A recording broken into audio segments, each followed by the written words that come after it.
تیرا تو یہ فرمان تھا کہ تو میرے اہل کو بچا دے گا. اللہ یہ بھی تو میرا اہل ہی ہے, میرا اپنا بیٹا ہے, میرا اپنا خون ہے. انہو من اہلک, اللہ نے کہا انہو لیس من اہلک.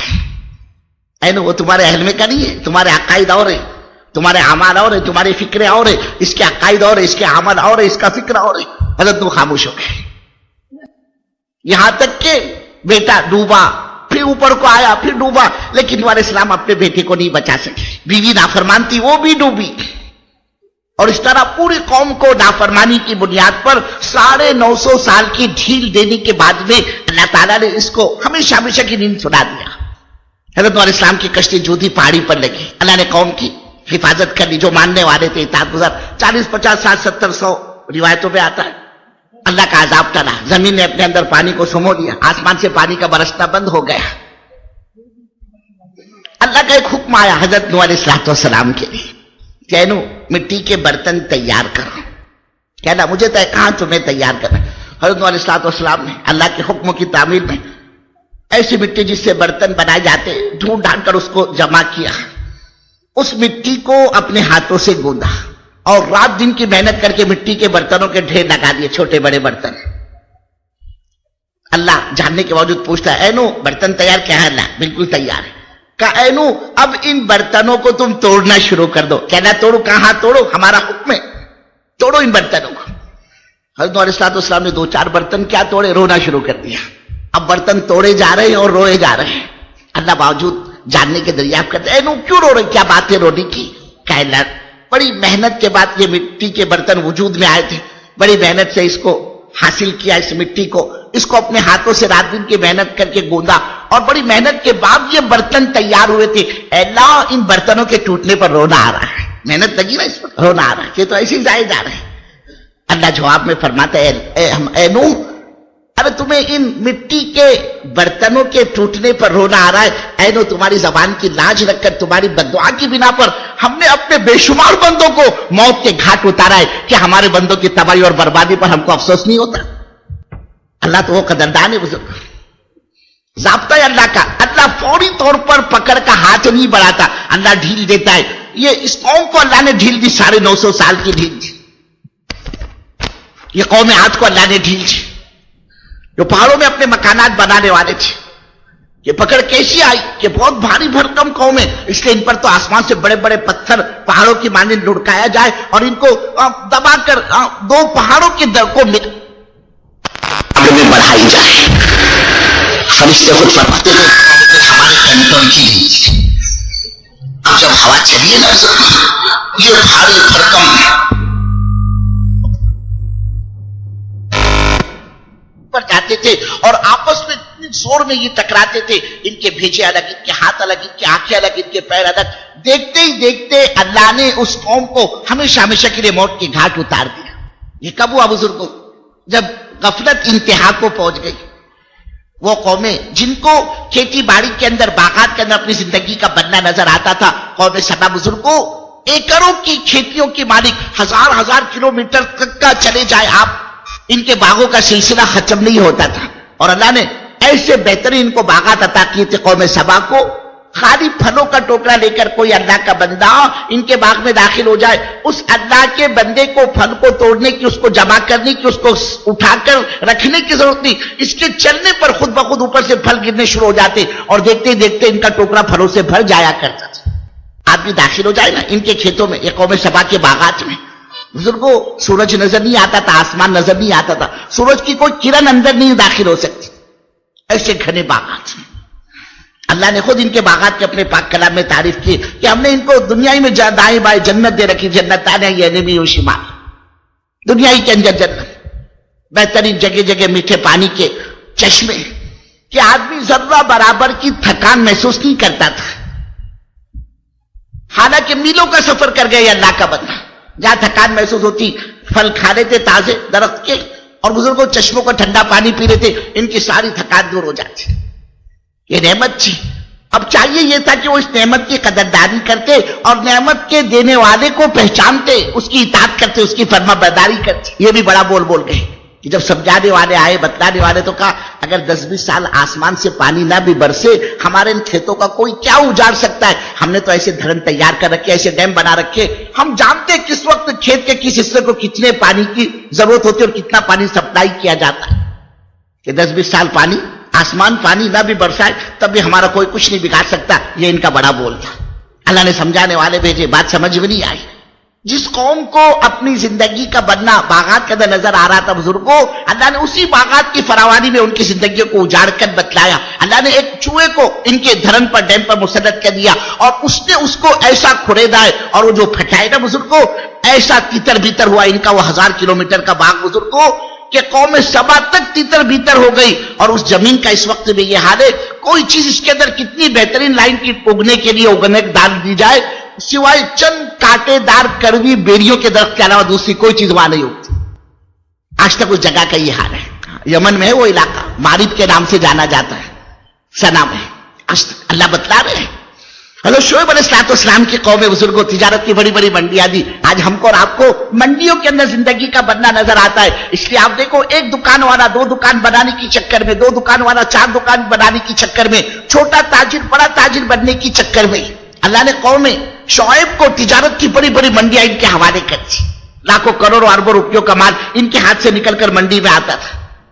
لیکن اس قوم نے گڑبڑ شروع کر دی، نافرمانی کی. اللہ نے سمجھانے والے بھیجے کہ مال جب خریدنے کا موقع ہے تو پورا پورا مال گن کر لینا، مال کے اندر عیب نکالنا کہ بھائی صاحب آپ اس کوالٹی کا مال لے کر آئے، اب تو مارکیٹ میں اس کا چلن ہے نہیں اور یہ چیز چلے گی نہیں، چلو ٹھیک ہے آپ لے کر آئے تو میں اتنا دام دے دیتا ہوں، اور یہ یاد رکھو یہ دام آپ کو مارکیٹ میں دوسرا کوئی نہیں دے گا. دل اس کا کہہ رہا ہے 2 پیسے کمانے کی چیزیں، اور بیپاری کو کیا کہہ رہا ہے، مال لانے والے کو، کہ اس کے اندر تو نقصان ہی نقصان ہے. اب چونکہ آپ لے کر آئے میں آپ کو واپس بھیجنا نہیں چاہتا. ہاں کہ مال کے لینے کا وقت ہے، پورا مال بزرگوں وہ وزن کر کے لینا، اس میں عیب نکالنا، اور جب دینے کا بات آئے تو اس کی جھوٹی تعریف کرنا. 1 نمبر کوالٹی ہے صاحب، پورے مارکیٹ میں آپ کو یہ مال کہیں نہیں ملے گا، اس ریٹ میں کوئی دے دے تو میں تو آپ کو مفت دے دوں گا، اور پھر اس میں ڈنڈی مار کر دینا. اللہ نے حضرت شعیب علیہ السلام کو بھیجا، جاؤ ان کا دماغ خراب ہوا، ذرا سا ان کو مال کیا دیا، اس کے بڑھانے کے چکر میں یہ جھوٹ بولے، ڈنڈی مارے، دھوکے سے کام کرے، ملاوٹ کر رہا ہے. اللہ نے حضرت شعیب علیہ السلام کو بھیجا. لیکن حق جو ہے نا بزرگوں کڑوا ہوتا ہے، آدمی کو جلدی ہضم نہیں ہوتی ہے. سچی بات، نبی کی یہ بات امت نے ہضم نہیں کیا. اللہ تعالیٰ وہ اللہ ہے بزرگوں، جن مارکیٹ کے اندر ان کو اپنی زندگی کا بننا نظر آتا، اللہ نے اس مارکیٹ سے ان کو اجاڑ کر بتلایا، زندگیوں کو کھپا برباد کر کے بتلایا.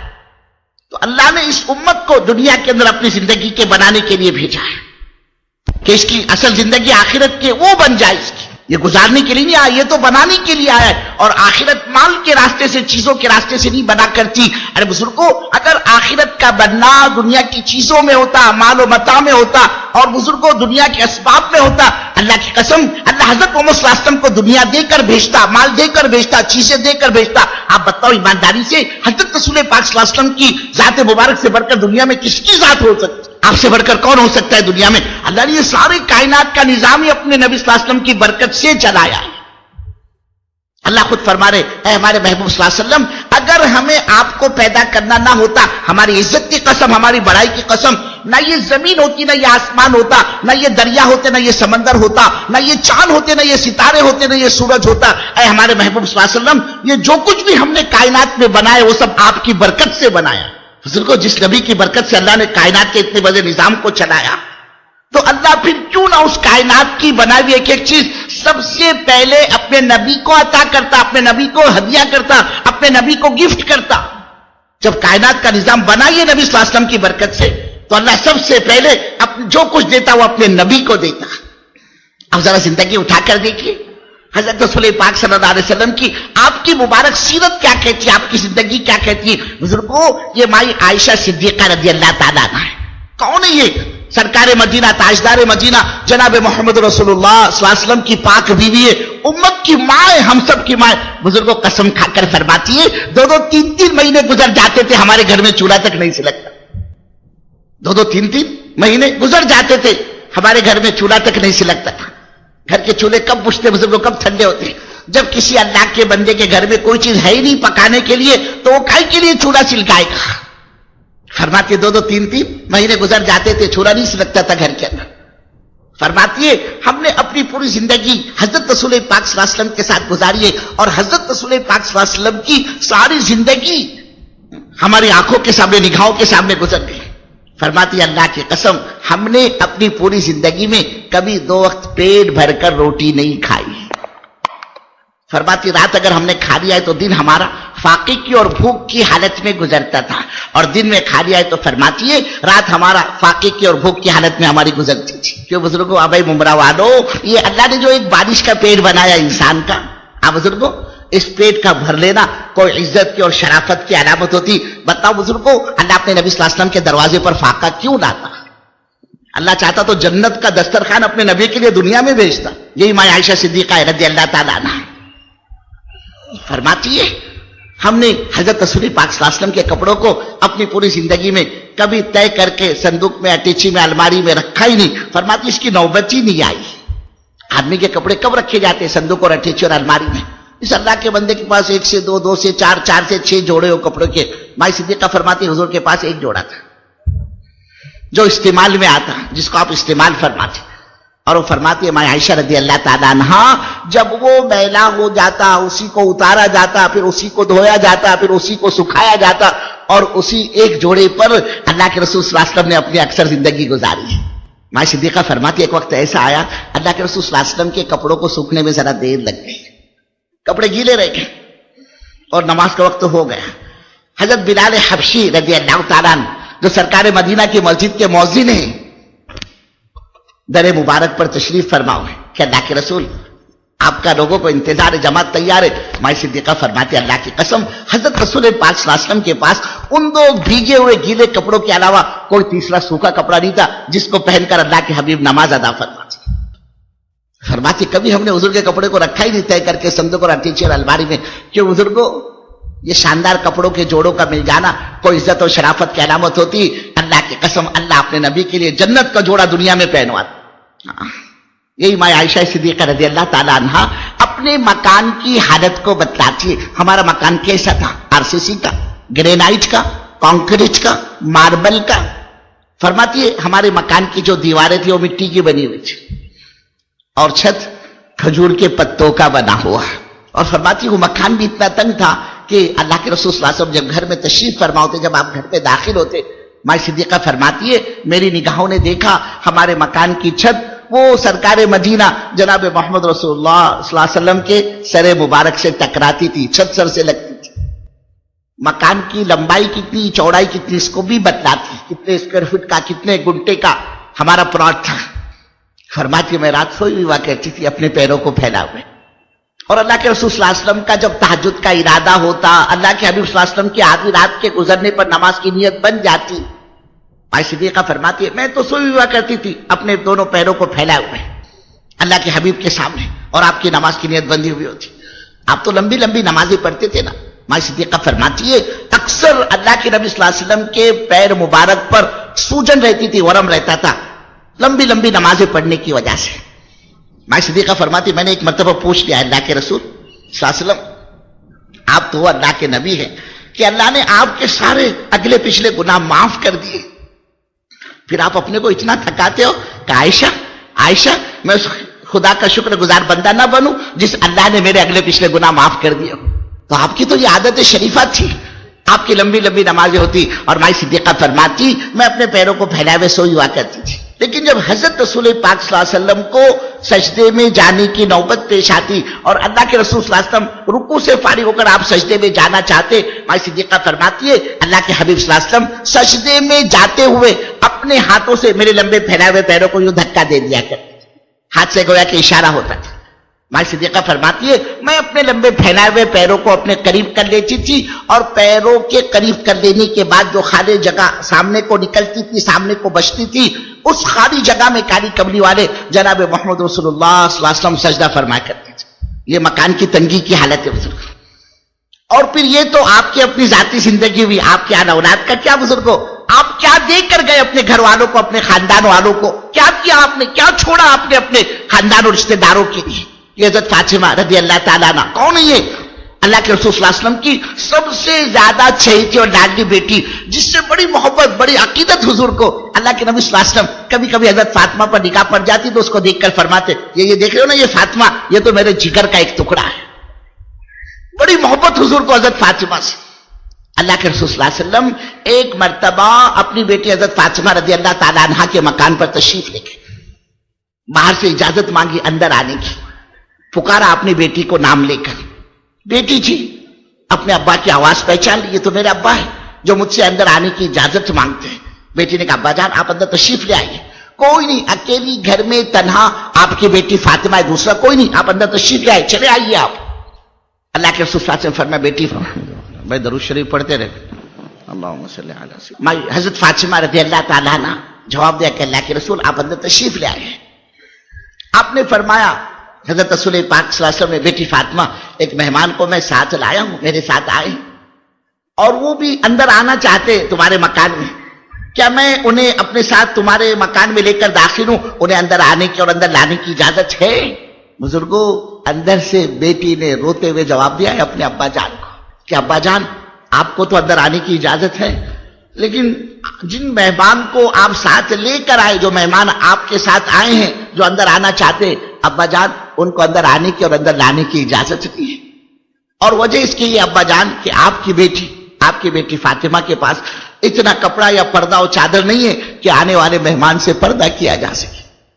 اللہ کے رسول صلی اللہ علیہ وسلم نے جب یہ سنا، ظاہر و قطار آپ کی آنکھوں سے آنسو بہنے شروع ہوئے اور آپ نے اپنی چادر مبارک کو اتار کر اندر بھیجا اور پھر اس چادر کے ذریعے سے حضرت فاطمہ رضی اللہ تعالیٰ عنہ نے پردے کا انتظام کیا ہے.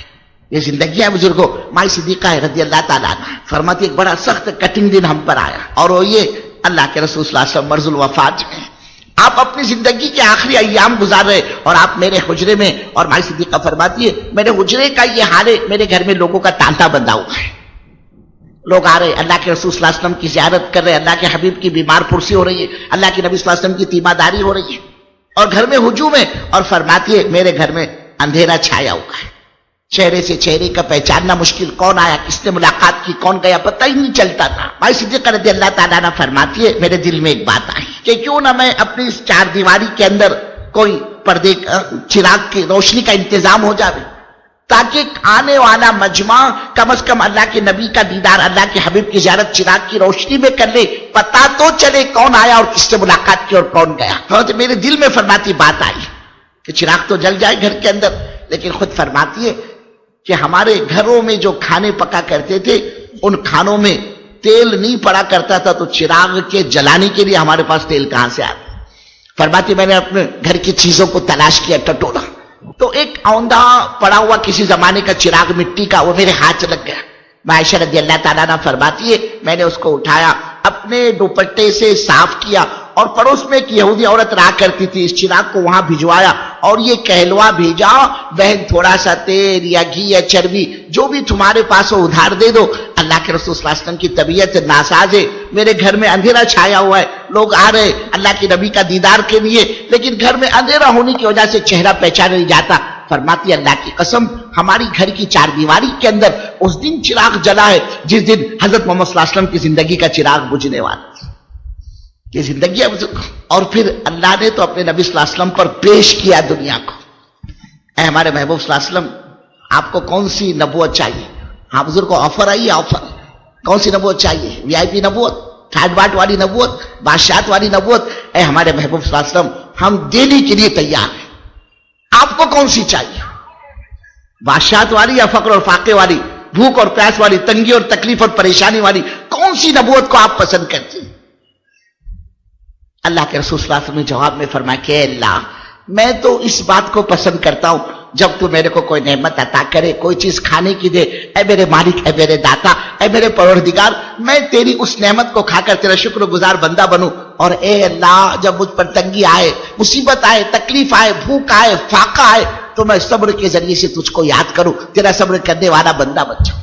یہ کیا تھا بزرگوں؟ اللہ کی قسم اصل میں امت کی تعلیم اور تربیت مقصود تھی کہ یہ حضرت محمد صلی اللہ علیہ وسلم کی محبت کا دعویٰ کرنے والی یہ امت، یہ حضرت رسول پاک صلی اللہ علیہ وسلم کو اپنا نبی جاننے والی یہ امت، یہ حضرت رسول پاک صلی اللہ علیہ وسلم کی عقیدت اور محبت کو دل میں رکھنے والی یہ امت میری کئی دنیا کے چکر میں پڑ کر، مال کے کمانے میں لگ کر، یہ مکان کے بہتر بنانے میں پڑ کر، ایک بارش کے پیٹ بھرنے میں لگ کر، اپنے تن کو چھپانے کے لیے کپڑوں کے جوڑوں میں پڑ کر، یہ اپنی دنیا کی خواہشات میں لگ کر کہیں اپنی آخرت کو داؤ پہ نہ لگا دیں.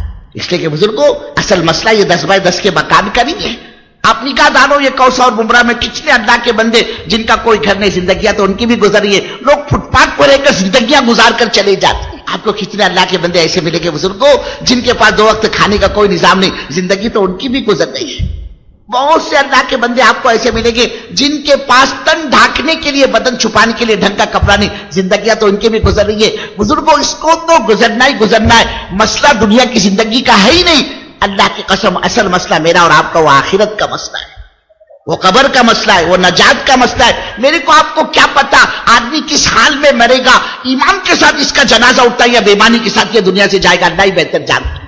کون جل کر مرے گا، کون ڈوب کر مرے گا، کون ایکسیڈنٹ کی موت مرے گا، کون دواخانوں میں ایریا رگڑتا ہوا جائے گا. ارے بزرگوں، تسبیح ہاتھ سے پہلے چھوٹے گی یا دم پہلے نکلے گا، یا گالی منہ سے نکلے گا دم چھوٹے گا، اللہ ہی بہتر جانتا ہے. اور سارا مدار تو خاتمے پر، انما الاعمال بالخواتیم. یہ ایمان کے ساتھ گیا، اس کا بیڑا پار، زندگی بنا کر گیا، اس کا بیڑا پار. اور اللہ نہ کرے، اللہ نہ کرے بے ایمانی کی موت مرائے، اللہ کی قسم صدیاں گزر جائے گی، کسی نبی کی سفارش بھی اس کے حق میں کام نہیں آئے. ہم کو تم کو کیا پتا. اور مستقل گھاٹیاں جس سے انسان کو گزرنا ہے. یہ نہیں بزرگوں، آدمی کی موت آ گئی، اس کا میٹر کلوز ہو گیا، اب کوئی مسئلہ ہی نہیں باقی. اللہ کی قسم میٹر کلوز نہیں ہوا، میٹر سٹارٹ ہوا یہاں سے. کیا معمولی منزل ہے بزرگوں، معمولی چیزیں؟ موت کا مسئلہ آدمی کا، اللہ اکبر. حضور فرماتے ہیں بزرگوں، موت کا فرشتہ آدمی کی رگ کو چھو لیتا ہے، ابھی تو پورے بدن سے جان نکالنی باقی ہے، آدمی کی پہچان ختم ہو جاتی ہے. نہیں پہچانتا یہ میری گھر والی کھڑی ہے، یہ میرا باپ ہے، یہ میری ماں، یہ میرے بچے، کسی کو نہیں پہچانتا. صرف چھونے پر یہ حال بنتا ہے. اندازہ لگائے بزرگوں، پورے بدن سے جب جان نکالی جائے گی آدمی کا کیا بنے گا. اللہ خود کہہ رہا ہے والنازعات غرقا، قسم ان فرشتوں کی جو روح کو رگوں میں سے گوتا مار مار کر نکالتی ہے. ہم کو تم کو کیا پتا کس حال میں کس کی جان نکالی جائے گی. مستقل گھاٹیاں ہیں. اور پھر یہ نہیں کہ موت آ گئی اس کا مسئلہ ختم ہو گیا، بلکہ فوراً سامنے قبر کی منزل ہے. ہم کو تم کو کیا پتا بزرگوں، جس قبر کے بارے میں اللہ کے نبی کا فرمان ہے یہ آخرت کی منزلوں میں سے پہلی منزل ہے. جنت کے باغوں میں سے ایک باغ ہے، جہنم کے گڑھوں میں سے ایک گڑھا ہے. اور جو یہاں سے پار ہو گیا وہ تو پار ہوتا چلا جائے گا، اور جو یہاں پھنس گیا وہ آخر تک پھنستا چلا جائے گا. میرے کو آپ کو کیا پتا بزرگوں کیا حال بنے گا. انسان کے زندگی کے گزارنے کے اعمال کے اثرات موت پر پڑتے. جب آدمی اپنی زندگی بنا کر جاتا ہے دین کے ساتھ، ایمان کے ساتھ، اعمال کے ساتھ، یہ دنیا سے رخصت ہوتا ہے، یہ مطیع اور فرما بردار بن کر جاتا ہے، اس کے اثرات اس کی موت پر پڑتے ہیں. ہاں، دیندار کی موت بھی شاندار ہوتی ہے بزرگوں، اس کو تو پتہ بھی نہیں چلتا. تسبیح ہاتھ سے پہلے چھوٹی یا دم پہلے نکلا، جیسے مکھن سے بال نکالا جاتا ہو اس طرح سے مرد مومن کی روح نکالی جاتی ہے، پتہ بھی نہیں چلتا اس کو. 70,000 فرشتے، 70,000 قسم کے گلدستے اور 70,000 قسم کے پھول اور 70,000 قسم کی خوشبوئیں لے کر آتے مرد مومن کی جان نکالنے کی، پتہ بھی نہیں چلتا اس کو. اتنے آسانی کے ساتھ اس کی روح نکالی جاتی ہے. اور اللہ نہ کرے، اللہ نہ کرے اس نے من کی چاہتوں کو دنیا میں پورا کیا، اچھا مکان مل جائے، اچھے کپڑے مل جائے، میری چاہتیں یہی پوری ہو جائے، اور اس کے لیے نہ حرام کی پرواہ کی نہ حلال کی، جھوٹ سے، سود سے، دھوکے سے، غبن سے، کورٹوں میں جا کر جھوٹی گواہی سے لوگوں کی زمینیں اور مکان ہڑپ کر کے اس نے دنیا میں اپنی جان بنا دی. اللہ کی قسم اس کے اثرات اس کی موت پر پڑتے، اس کی قبر پر پڑتی. کہ حال یہ بنتا ہے بزرگوں کہ چیخ رہا ہے، یہ چلا رہا ہے، چلانا چاہتا ہے، چیخنا چاہتا ہے، لیکن آواز نہیں نکلتی اس کی موت پر. کہ 1000 گھاؤ تلواروں کے تیر کے ایک طرف، اور اس کے مقابلے میں فرمایا موت کی تکلیف جو ہے نا وہ اس سے زیادہ، کئی گنا زیادہ سخت ہے. اگر یہی زندگی بنا کر جا رہا ہے آسانی کے ساتھ اس کی روح نکالی جاتی ہے. قبر میں استقبال ہوتا ہے، یہ اعمال، یہ اس کا ذکر، اس کی تسبیح، اس کی تلاوت، اس کا سردی کے دنوں میں اللہ کے سامنے ٹھنڈے ٹھنڈے پانی سے وضو کر کے اس کے ماتھے کو جھکانا، یہ سارے اعمال جو یہ دنیا میں کیا کرتا تھا خوبصورت شکل میں قبر میں جمع ہو جاتے. موت کے فرشتے کو آنے نہیں دیتے، قبر کے عذاب کے فرشتے کو آنے نہیں دیتے وہاں پر. ہاں، خود پہلے سے جنت کا بستر لا کر اس کی قبر میں بچھا دیا جاتا ہے. قبر میں جنت کی کھڑکی کھول دی جاتی ہے. اور روایتوں میں آتا ہے دفن کرنے والے اس کو دفن کر کے بزرگ ابھی پوری طرح لوٹ نہیں پاتے کہ یہ مرنے والا ان کے کپیروں کی آہٹ سنتا ہے. وہاں فرشتے پہنچ جاتے ہیں اور اس سے سوال و جواب ہوتے ہیں. لیکن سارے اعمال اس کو گھیرے ہوئے چاروں طرف سے. ان فرشتوں کو بھی قریب نہیں آتے جو منکر نکیر ہوتے, سوال و جواب کے لیے آتے. بابا یہ تو ابھی تھکا مانا دنیا کی مصیبتوں سے اس نے نجات پائی ہے, اب یہ سکون کی جگہ پر آیا, ارے اب تو اس کو سونے دو. ہم تو اللہ کے بھیجے ہوئے فرشتے چاہتے کیا ہو کہ اس سے کچھ سوال جواب کر دیں. اب ٹھیک ہے, دیکھو دور سے پوچھو مرد مومن ابھی سویا ہے, اب وہ دور سے سوال کرتے ہیں اللہ کے بندے تیرا رب کون ہے, تیرا خالق کون, تیرا پرمیشور کون, تیرا مالک کون, کون ہے وہ جس نے تیری آنکھوں میں دیکھنے کی طاقت رکھی, جو تیرے ہاتھ میں پکڑنے کی قوت دی اور تیرے پیروں میں چلنے کی طاقت دی, تیرا خالق اور مالک کون ہے, کون ہے تیرا پروردگار.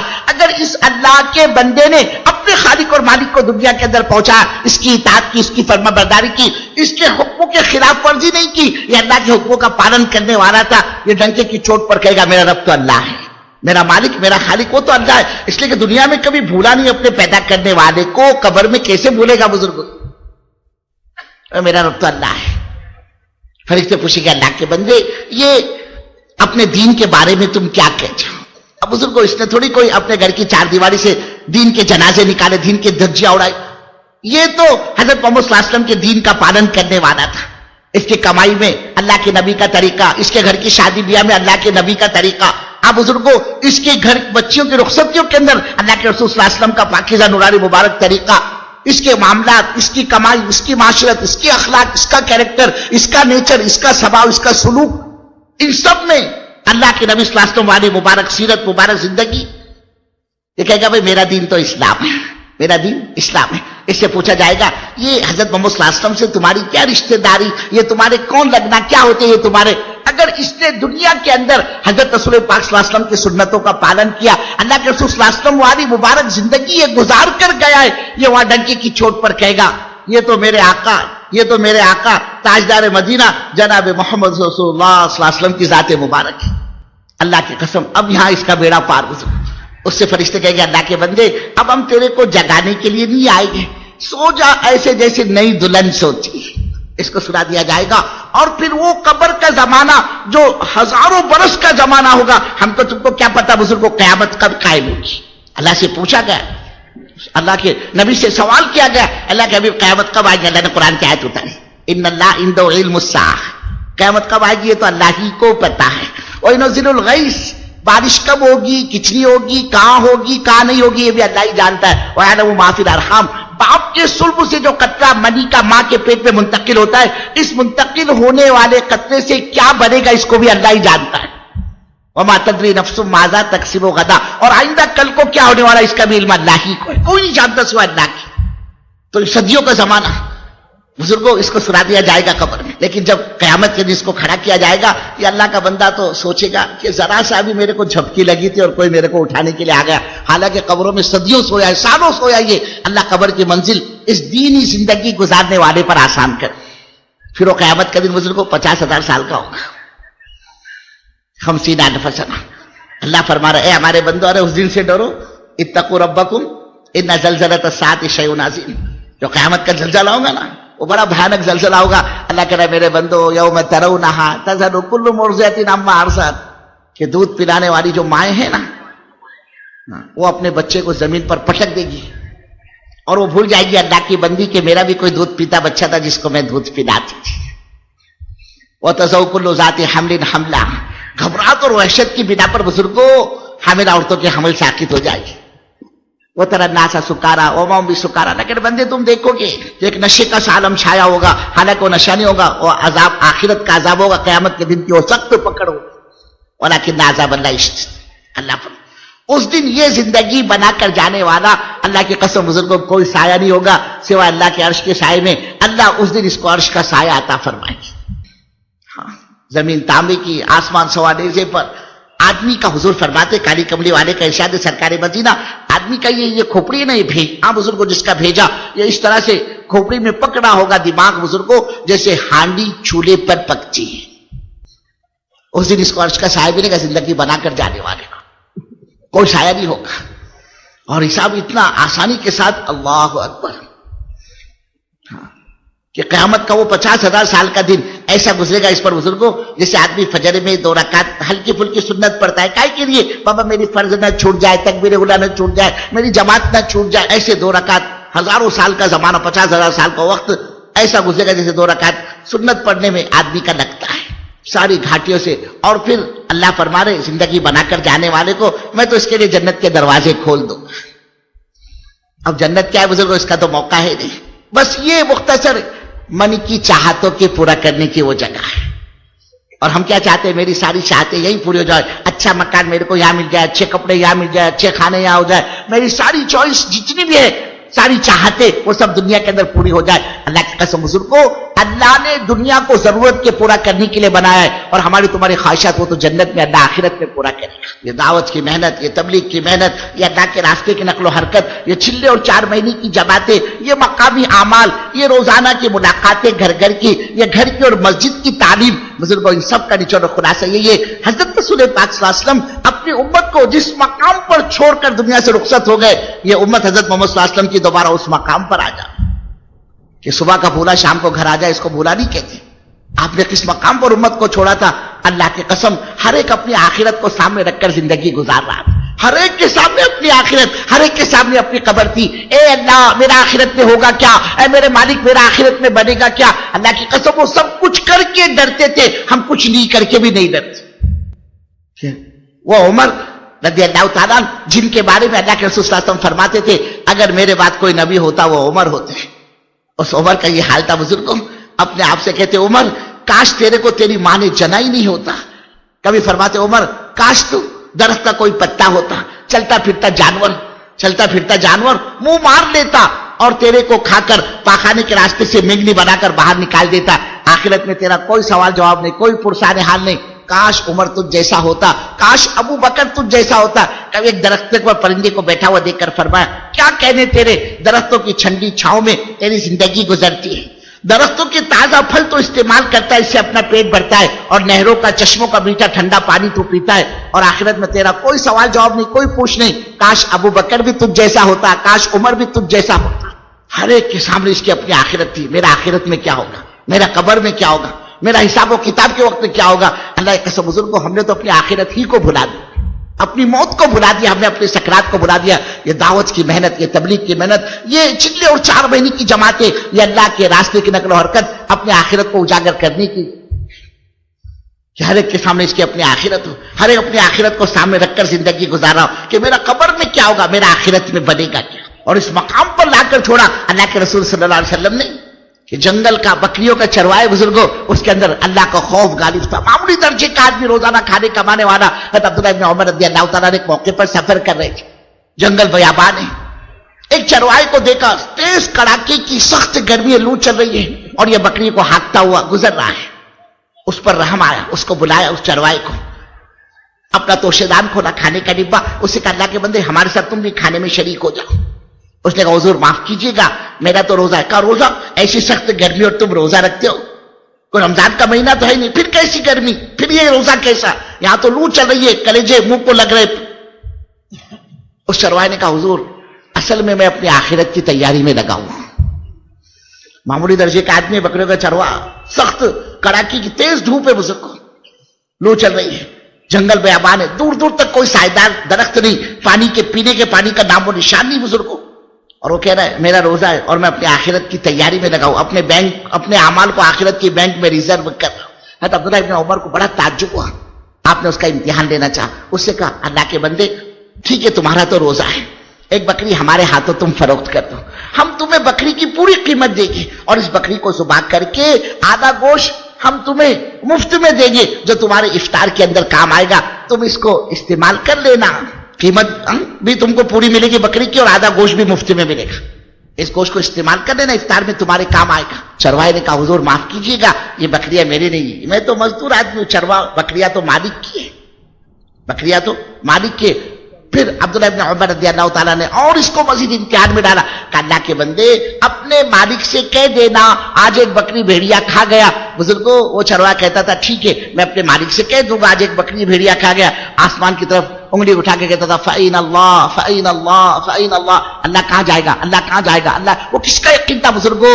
ایک معمولی درجے کا بکریوں کا چروا ہے. اللہ کی قسم آج تو ایمانداری دیکھنے کو آنکھیں ترستی. یہ دعوت کی محنت اسی معیار پر امت کو لانے کی محنت ہے کہ امت کی زندگی کے اندر خدا کا دین زندہ ہو جائے. اور سب سے زیادہ جس کی فکر تھی اللہ کے حبیب صلی اللہ علیہ وسلم کو اپنی امت کی فکر تھی. کبھی آپ نے فاطمہ کی اتنی فکر نہیں کی, حضرت حسن اور حسین کی اتنی فکر نہیں کی جتنی فکر آپ نے اپنی امت کی. ہر وقت امت کا غم, امت کا درد, امت کی فکر. اے اللہ میری امت کا کیا ہوگا, اے اللہ میری امت کا کیا بنے گا. ارے بزرگوں, سرکار مدینہ کالی کملی والے کا آخری وقت ہے, روح مبارک نکل رہی ہے اور آپ کو جان نکلنے کی تکلیف محسوس ہوئی. آپ نے موت کے فرشتے سے فرمایا, اے ملک الموت, اسرائیل سے فرمایا, اسرائیل میرے کو تکلیف ہو رہی ہے, کہ اللہ کا یہ حکم ہے کہ مجھ محمد رسول اللہ صلی اللہ علیہ وسلم کی روح کو تکلیف کے ساتھ نکالا جائے میری جان کو. ملک الموت نے کہا علیہ السلام نے کہ اللہ کے رسول, اللہ کا تو یہ حکم ہے کہ ہمارے نبی, ہمارے محبوب کی روح کو بہت سہولت سے, آسانی سے نکالو کہ میرے لاڈلے نبی کو تکلیف نہ ہو. آپ نے فرمایا, اسرائیل تم یہ کہہ رہے ہو کہ اللہ کا تو یہ حکم ہے, تو کہیں تم میرے کو تکلیف تو نہیں پہنچا رہے جو میں تکلیف محسوس کر رہا ہوں. اسرائیل نے کہا, اللہ کے رسول, اللہ کی قسم میری کیا مجال کہ میں اور آپ کو تکلیف پہنچاؤں.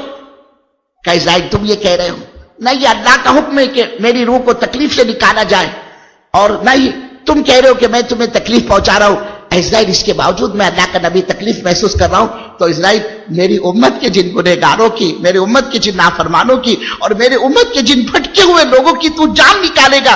اسرائیل میری امت کے گنہگاروں کا اس وقت کیا ہوگا. آپ نے فرمایا, اسرائیل ٹھہر جا, مرنے سے پہلے پہلے میری بھی ایک تمنا ہے, میری بھی ایک آرزو ہے, میری بھی ایک حسرت ہے کہ اسرائیل اس وقت سے لے کر قیامت تک جتنے میرے امتی دنیا میں آنے والے ہیں اور ان تمام میرے امتیوں کو تو جتنی تکلیف پہنچائے گا, تو جتنا دکھ دے گا, اور جو جتنا تو تکلیف میری امت کو پہنچائے گا, اسرائیل وہ ساری کی ساری تکلیف آج مجھ محمد رسول اللہ صلی اللہ علیہ وسلم کے سینے پر ختم کر دینا, مگر میری امت کو تکلیف نہ دے. اللہ کے نبی صلی اللہ علیہ وسلم کی قریب قریب روح نکل چکی ہے. آواز مائی صدیقہ فرماتی ہے, مائی صفیہ فرماتی ہے, آواز اللہ کے نبی کی پست ہو چکی تھی اور لب حرکت کرتے تھے.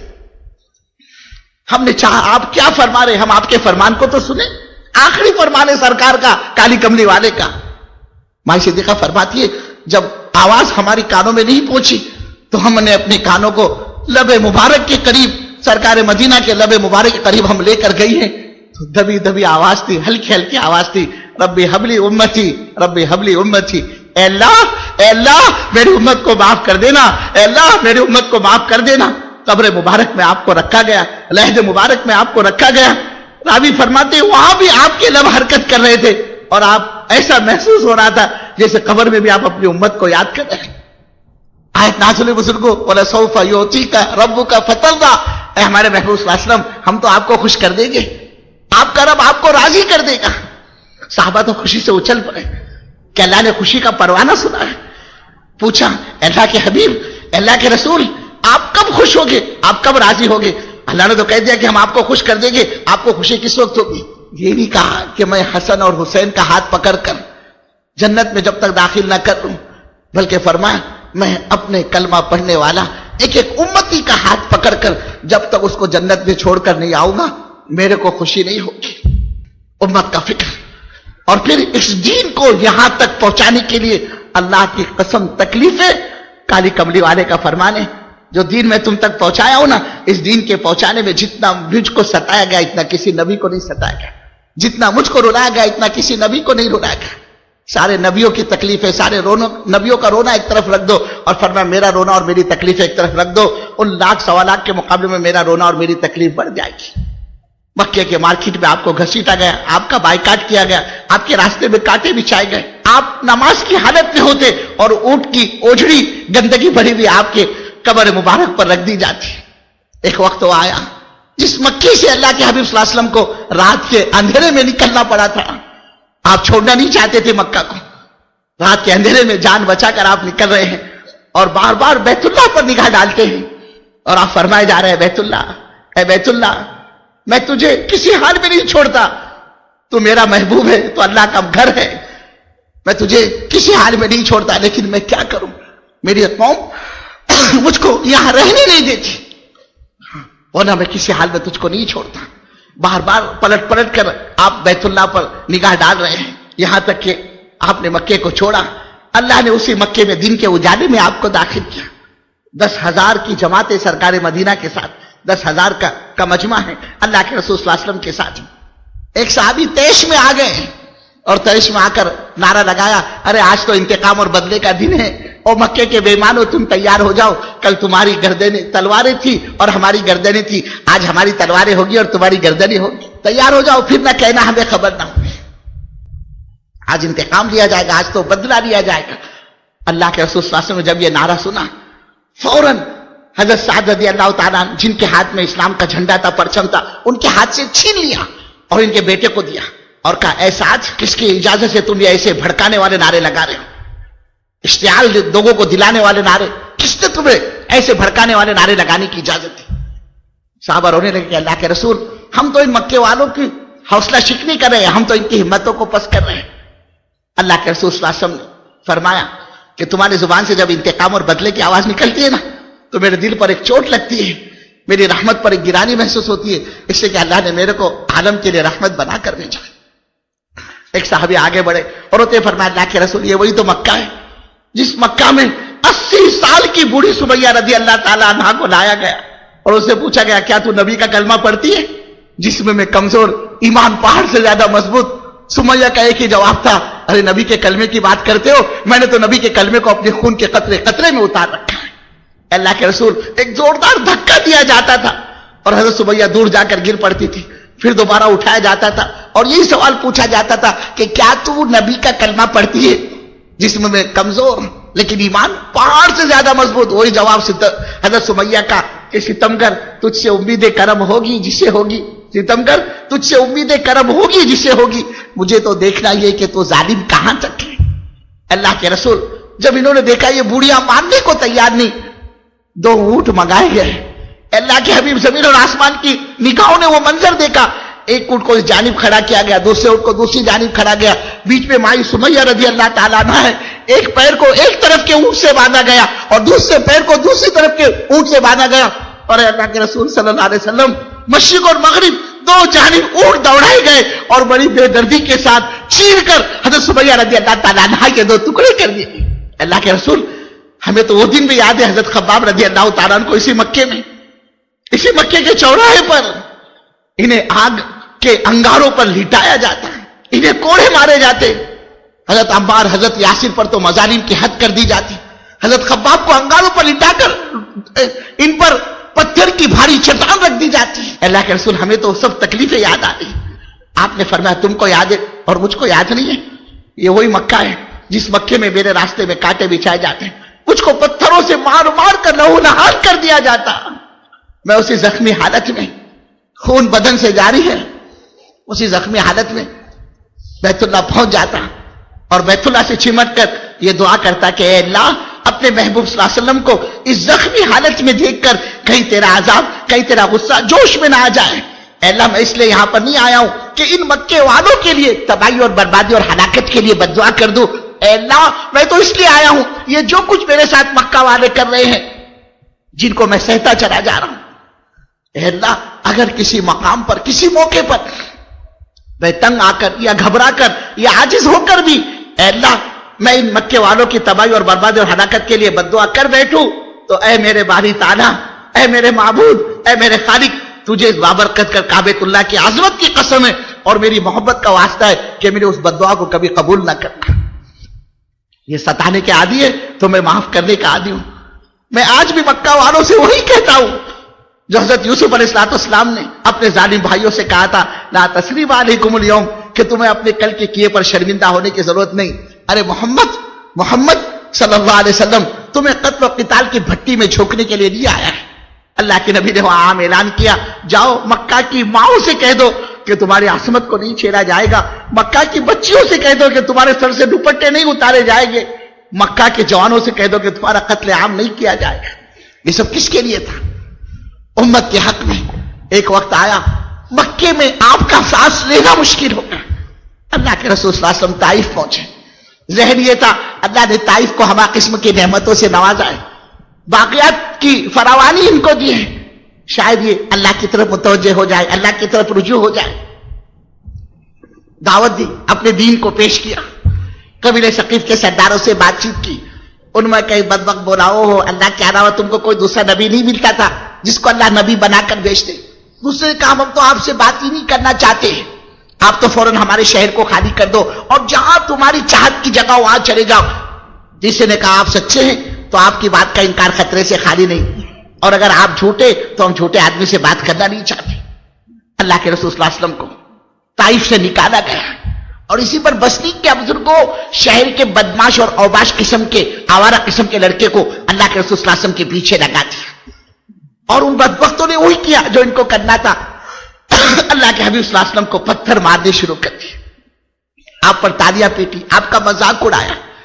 اللہ کے رسول صلی اللہ علیہ وسلم لہو لہان زخمی حالت میں، آپ سے چلا نہیں جاتا، جوتے مبارک میں خون جمع ہوا ہے، آپ کے پیر قدم پر جم نہیں پاتے تھے، آپ زمین پر بار بار بیٹھ جایا کرتے تھے۔ یہ طائف والے کالی کملی والے کا ہاتھ پکڑ کر آپ کو کھڑا کرتے، آپ کو چلاتے اور پھر پتھر برساتے۔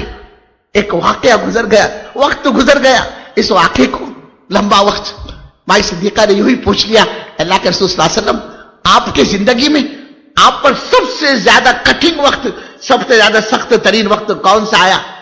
اللہ کے حبیب کو وہ واقعہ یاد آ گیا طائف کا کہ عائشہ میں تیرے کو کیا بتلاؤں؟ عائشہ تجھے پتا ہے طائف والی تکلیف کو میں آج تک نہیں بھولا ہوں۔ عائشہ میری قوم نے 3 میل تک مجھ پر پتھر برسائے کہ عائشہ جب میں بیٹھ جاتا یہ میرا بازو پکڑ کر مجھ کو کھڑا کرتے اور پھر مجھ پر پتھر برساتے تھے۔ آج اسی قربانی کے نتیجے میں اللہ نے یہ دین ہم تک پہنچایا ہے۔ مکے میں قبیلے آیا کرتے تھے، اللہ کے رسول صلی اللہ علیہ وسلم حج کے موقع پر ان قبائل والوں کو رجوع کرنا چاہ رہے، دعوت دے رہے اللہ کے دین کی طرف، کوئی سننے کو تیار نہیں، کوئی دھتکار رہا ہے۔ کسی نے آدھی بات آپ کی سنی، دوسرا مکے کا رہنے والا وہاں سے گزرا، اس نے دیکھا کالی کمڑی والے کچھ کہہ رہے ہیں کسی سے، اس نے اشارے سے کہا بھائی صاحب اس آدمی کی بات نہ سنیے، یہ تو پاگل آدمی ہے۔ اس نے سرکار مدینہ کو وہیں جھٹکا دیا اور وہ آگے نکل گیا۔ آپ ہے کہہ رہے ہے کوئی اللہ کے دین کا مددگار ہے، اللہ کے دین کی کوئی نصرت کرنے والا ہے، کوئی اللہ کے دین کی مدد کرنے والا۔ آپ نے دیکھا ایک قبیلہ ایک کنارے پر کھڑا ہوا ہے، آپ اس کے پاس گئے، وہ قبیلے کو بٹھایا اور ان سے اپنا تعارف کروایا، پوری بات کی، اللہ کی وحدانیت سمجھائی، اللہ کیسے خالق ہے، اللہ کیسے مالک ہے، اللہ کیسے رازق ہے، کہ زمین اور آسمان کے بنانے والے اللہ، چاند اور ستارے اور سورج اور دریا اور پہاڑ کے بنانے والے اللہ، اور جو کچھ کرتے ہیں اللہ کرتے ہیں، اور جو کچھ ہوتا ہے اللہ ہی کے کرنے سے ہوتا ہے۔ اللہ کی وحدانیت، اللہ کی عظمت، اللہ کی ربوبیت، اللہ کی بزرگی، اللہ کی بڑائی کو ان کو سمجھایا۔ قوم نے پوری بات سنی، قبیلے نے پوری بات سنی اور ایک طرح سے یہ مطمئن ہو گئے، لیکن انہوں نے کہا ابھی تھوڑی دیر میں ہمارا سردار آتا ہے، اگر وہ آپ کی بات کو قبول کر لے تو ہم بھی آپ کی بات قبول کرنے کے لیے تیار ہیں۔ انہوں نے اپنے پاس بٹھایا اللہ کے نبی صلی اللہ علیہ وسلم کو، آپ بیٹھ گئے کہ چلو یہاں مکے میں تو حال یہ کوئی بات سننے کو تیار نہیں، کم سے کم اتنا تو ہوا کہ انہوں نے بات سنی اور مجھے اپنے پاس بٹھایا، آپ بیٹھ گئے۔ تھوڑی دیر میں اس قبیلے کا سردار پہنچا، اور یہ بدبخت پہلے سے اللہ کے رسول صلی اللہ علیہ وسلم کو جانتا تھا۔ جیسے اس نے حضرت رسول پاک صلی اللہ علیہ وسلم کو اپنے ساتھیوں کے پاس بیٹھا ہوا دیکھا، غصے کی وجہ سے چہرے کی اس کی رنگت بدل گئی اور کہنے لگا اس آدمی کو کس نے بٹھایا یہاں پر، یہ کیوں بیٹھا ہمارے اپنے آدمیوں کے پاس؟ جب اس کو پتا چلا اس کے اپنے آدمیوں نے اس کو محمد صلی اللہ علیہ وسلم کو، اللہ کے حبیب کو اپنے پاس بٹھایا ہے، ظالم کہنے لگا اگر میری قوم تمہیں اپنے پاس نہ بٹھاتی تو میں اپنی اس تلوار سے اس کی گردن مار دیتا۔ اور آگے بدبخت نے کہا اگر سب سے زیادہ میری نگاہ میں کوئی ہلکا قسم کا شخص ہے تو نعوذ باللہ وہ یہ ہے محمد صلی اللہ علیہ وسلم۔ لیکن امید کی کرن تھی بزرگ وہ بھی ختم ہو گئی۔ اللہ کے رسول صلی اللہ علیہ وسلم نے کوئی جواب نہیں دیا، آپ وہاں سے اٹھ پڑے اور آپ اپنی اونٹنی پر سوار ہونا چاہ رہے تھے۔ اللہ کے رسول صلی اللہ علیہ وسلم اپنی اونٹنی پر سوار ہونا چاہ رہے تھے، اس ظالم سردار کے ہاتھ میں نیزہ تھا جس سے اس نے اونٹنی کو چبویا اور وہ اونٹنی اچھل پڑی، وہ اونٹنی بچک پڑی اور حضرت رسول پاک صلی اللہ علیہ وسلم اونٹنی پر سے چاروں خانے چک زمین پر گر پڑے۔ اس نے حضور کو زمین پر گرایا۔ جب قوم نے یہ تماشا دیکھا کہ ہمارے سردار نے تو یہ کھیل تماشا کیا ان کے ساتھ کہ اچھے بھلے اونٹ پر بیٹھے ہوئے آدمی کو نیچے گرا دیا، ان بدبختوں کو تو کھیل تماشا مل گیا۔ ان میں ایک بدبخت آگے بڑھا اور اس نے آ کر گریبان پکڑا سرکار مدینہ جناب محمد رسول اللہ صلی اللہ علیہ وسلم کا اور چہرے مبارک پر تھوکا دوسرے بدبخت نے مٹی اٹھا کر حضور پاک صلی اللہ علیہ وسلم کے سر مبارک پر ڈالی اور ایک بدبخت آگے بڑھ کر اللہ کے حبیب صلی اللہ علیہ وسلم کے کپڑے کو